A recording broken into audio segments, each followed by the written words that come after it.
Bonjour, bienvenue dans ce nouveau numéro de Rendez-vous avec Linky. Un épisode consacré à une question fondamentale, primordiale pour la réussite du programme, ce sont les systèmes d'information. Pour en parler, toujours avec nous Bernard Lassus, le directeur du programme Linky. Bonjour Bernard. Bonjour Bernard. Et Jean-Claude Laroche, le DSI, le directeur des systèmes d'information Enedis. Bonjour Jean-Claude. Bonjour Bernard. Peut-être d'abord Bernard, comme traditionnellement dans nos rendez-vous avec Linky, un point sur la pose des compteurs. Où en sommes-nous aujourd'hui ?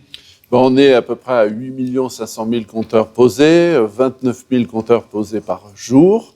On est dans plus de 5 000 communes et en plus avec de bons résultats. Donc je dirais les feux sont au vert. Et il y a un chiffre aussi auquel vous tenez beaucoup, le taux de collecte. Alors il y a deux chiffres auxquels je tiens beaucoup. Le premier c'est le taux de collecte, on est à 97%, donc ça montre que les chaînes communicantes fonctionnent. Et puis un deuxième, qui est aussi caractéristique d'une chaîne communicante, c'est le taux de télé-op, comme on dit dans notre langage, qui est autour de 97% aussi. Donc si tout va bien, pourquoi faire une émission sur les SI ? Alors pourquoi les SI ? Alors là, j'ai le plaisir d'accueillir Jean-Claude.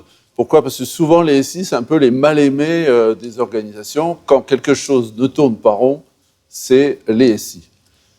Là, pour être plus sérieux, je dirais les SI, dans le programme Linky, ont deux caractéristiques hyper importantes. C'est-à-dire d'abord, la réussite du programme dépend des SI, et on va le voir dans cette émission.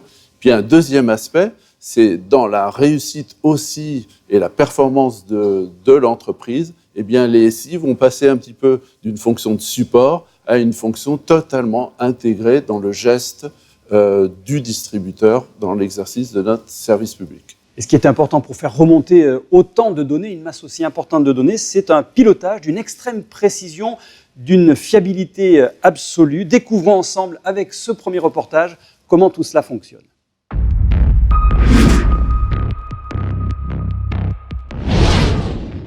Par ici, vous avez la station qui est ici. Oui, d'accord. Faire expertiser davantage sur le terrain.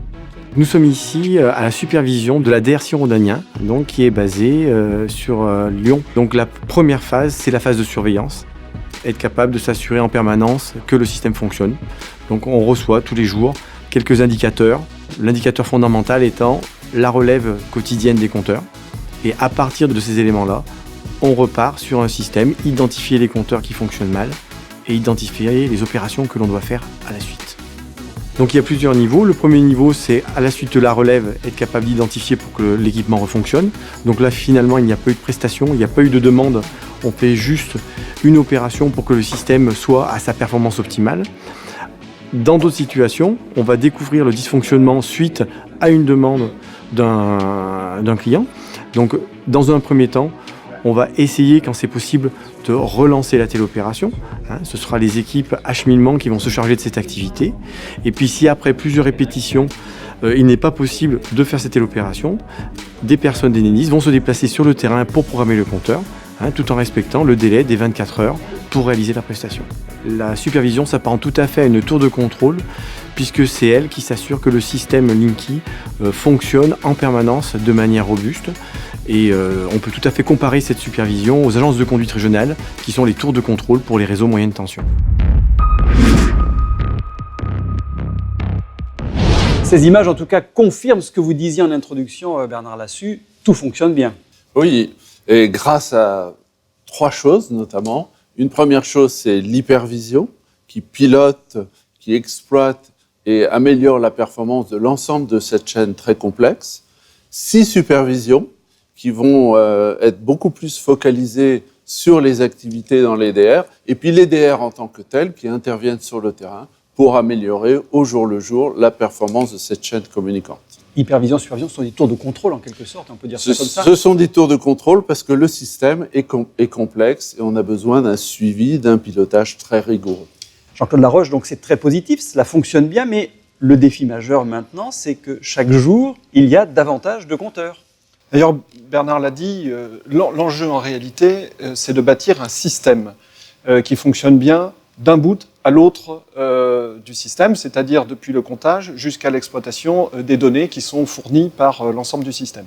Et ce, dans un contexte où on déploie de plus en plus de compteurs, donc naturellement, le système d'information vient accroître en volume Pour vous donner un ordre de grandeur, l'an dernier, on terminait fin 2016 avec 7000 serveurs informatiques. On en avait 9000 fin 2017, on en aura 11 000 fin 2018.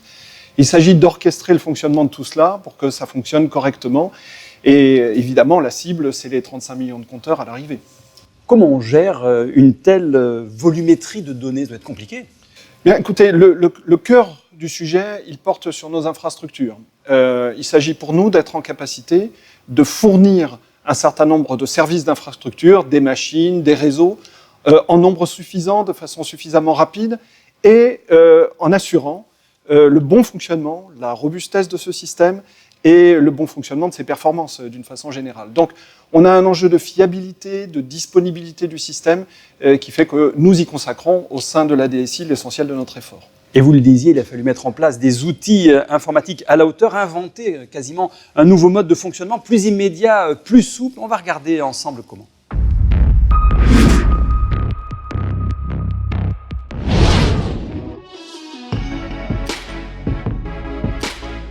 Depuis 2012, quand on a construit le SI de généralisation de Linky, donc pour prévoir les premières postes début 2015, on a dû revoir entièrement notre façon de travailler.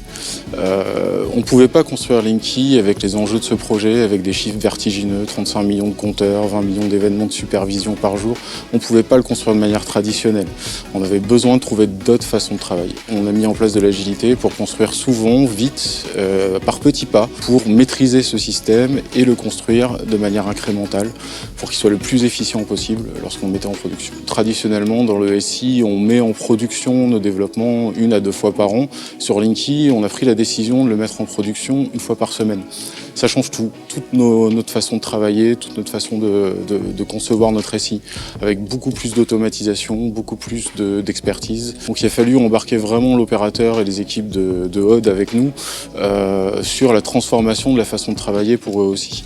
On a dû revoir notre façon de conduire nos projets informatiques en basant beaucoup plus sur l'expertise interne, sur la qualité de nos ressources et le talent de nos ressources, de nos développeurs, de nos experts techniques, de nos recetteurs. Pour cela, il a fallu qu'on sache recruter de l'expertise technique, qu'on sache monter en compétence sur des nouvelles technologies comme le big data.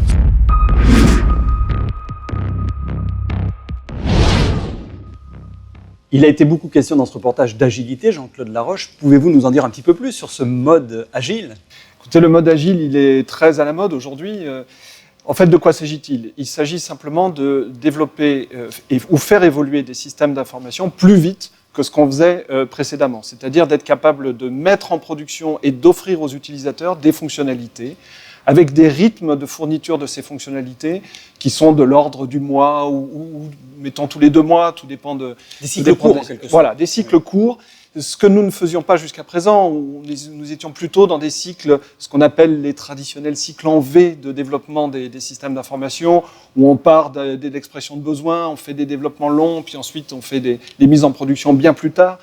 Bon, on change entièrement les méthodes de développement pour être capable de produire à petits pas, mais de façon plus rapprochée, des évolutions de nos systèmes auprès des utilisateurs. J'imagine aussi que tout cela implique de nouveaux métiers. Bien sûr, ça implique de nouveaux métiers. On ne développe pas aujourd'hui comme on le faisait précédemment. Et ces nouveaux métiers, ils ont des noms parfois un peu barbares. On voit dans la littérature des métiers comme Scrum Master, etc. Mais en réalité, de quoi s'agit-il? Il s'agit de maîtriser ces cycles de production rapide, et ça nécessite de nouvelles compétences pour lesquelles, aujourd'hui, nous sommes en train de doter la DSI de ces nouvelles compétences. Et cette agilité dépasse aussi Linky, j'imagine, dans l'entreprise. Bien sûr, cette agilité concerne Linky, nous l'avons vu, et tous les grands systèmes qui sont connectés à Linky. Et qui sont les systèmes, par exemple, Ginko, qui permettent d'exploiter les fonctionnalités du compteur, de gérer les chaînes facturières. Ce sont aussi tous les outils en interface avec les acteurs de marché, donc comme SGE, ou les outils de traitement des données massives comme STM. On voit que tous ces outils ont la même exigence d'agilité que Linky lui-même. Autre question clé avec toutes ces questions de données, d'informations, c'est leur sécurisation. Et pour illustrer cette question, voici la présentation du programme de cyberdéfense.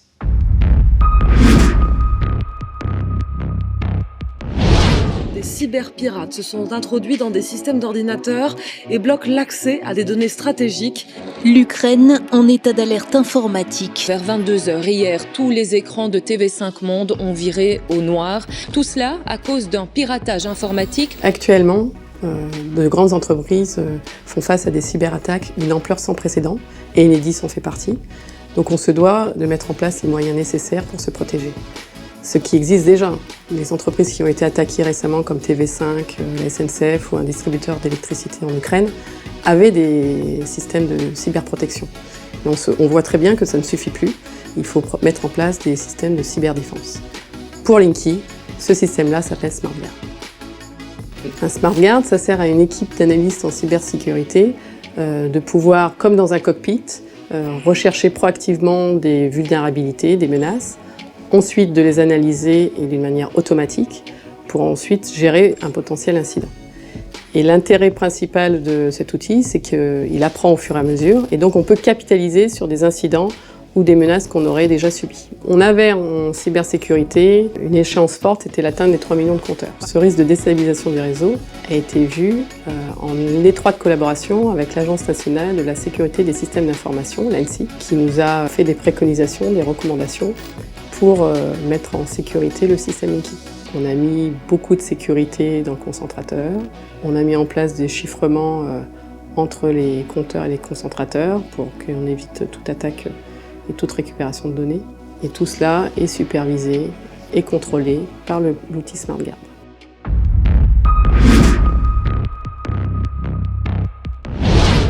SmartGuard qui a obtenu cette année un prix de l'innovation aux Victoires. Jean-Claude Laroche, c'est vrai que c'est primordial la sécurisation.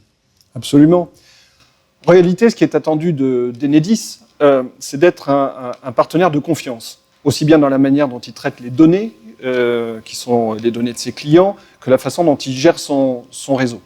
Et pour être un acteur de confiance, compte tenu du fait que les systèmes d'information sont répartis sur l'ensemble des métiers d'Enedis, il faut sécuriser ce système d'information.